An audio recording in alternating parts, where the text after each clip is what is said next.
అరే నేను నాకు ఆఫీస్ ఉంది. పోవాలి. నేను వర్క్ చేసుకోవాలి. లేదంటే ఆఫీస్ కాడికి పోండి. ఆఫీసర్ ఇన్స్ట్రక్షన్స్ అండి. ఆ? ఆఫీసర్ ఇన్స్ట్రక్షన్స్ ఉన్నాయి. కాదు నాది నా పని నేను నాకు ఇప్పుడు గ్రీవెన్స్ ఉంటుంది పబ్లిక్‌ది. నేను పోవాలండి. ఇప్పుడు ఆ కార్యక్రమం ఉంటది మధ్యాహ్నం కాదు. ఇప్పుడెందుకు హడావిడి చేస్తున్నారు? ఆ? ఈ 2 పాసిబిలిటీస్ అండి. పైనుంచి వచ్చినాయి గాని. ఇప్పుడు నేనేమంటున్నా ఏంటంటే మీకు పై మీ ఫ్లెక్సిబిలిటీగా మీకు పై వాళ్ళు ఉండొచ్చు. నాకేమో పై వాళ్ళు లేదు. లేరు. మీ ఫ్లెక్సిబిలిటీగా ఉం. మీకు ఇట్లా హౌస్ అరెస్ట్ మీతో పాటుగా అంటే ఓకే. అంటే మీరు ఇక్కడే ఉంటారు అంటే ఓకే. నేను ఇక్కడే ఉంటాను. ఓకే. నేనేమంటున్నా మీది కమ్యూనిటీలో ఉంటే నేను ఒప్పుకోను. కమ్యూనిటీ బయట ఉండండి. ఈ కమ్యూనిటీలో ఉంటే నేను ఒప్పుకోను. ఎందుకంటే మిగతా నాతో పాటు చాలా మంది ఫ్లాట్ వాళ్ళు ఉన్నారు. ఎవరికి ఇబ్బంది కలిగిస్తుంది. నేను ఏమంటున్నా మీరు ఇక్కడ ఉండే చిన్న చిన్న పిల్లలు ఉంటారు, వాళ్ళకి వచ్చినారు అని అంటారు.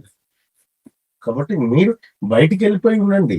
నేను పోవాలనుకున్నప్పుడు నేనే వస్తా బాధపడతా. నేను మీ ఆదేశాల మేరకు ఉండడం పోవడం కాదు. నేను పోవాలనుకుంటే నేనే వస్తా. నేను పబ్లిక్ ను కలిసేది ఉంటది. మీరు ఎట్లా చెప్తారు అది? వీళ్ళకి సిచ్యువేషన్ బాగాలేదు కదా. మిమ్మల్ని సిచ్యువేషన్ బాగాలేదు. చూసి కూడా ప్రొవోక్ అవుతారు కదా. నేను ఎమోషన్ అవుతారు. ప్రివిలేజ్ చేసే మనిషిని కాదు. నేనేమంటున్నా నేను ఇప్పుడు ఆఫీస్ కు పోవాలి.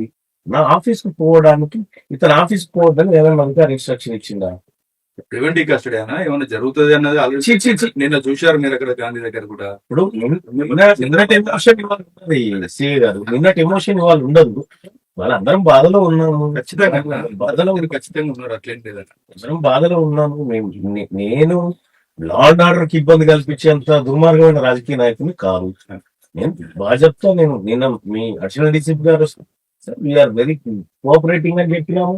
వాళ్ళు చెప్తే మీరు వాళ్ళు స్టేషన్ తీసుకపోతే పోయినాము. వాళ్ళది మేము విన్నాము, మాది వాళ్ళు విన్నారు. ఇక్కడ ఇష్యూ ఏం లేదు.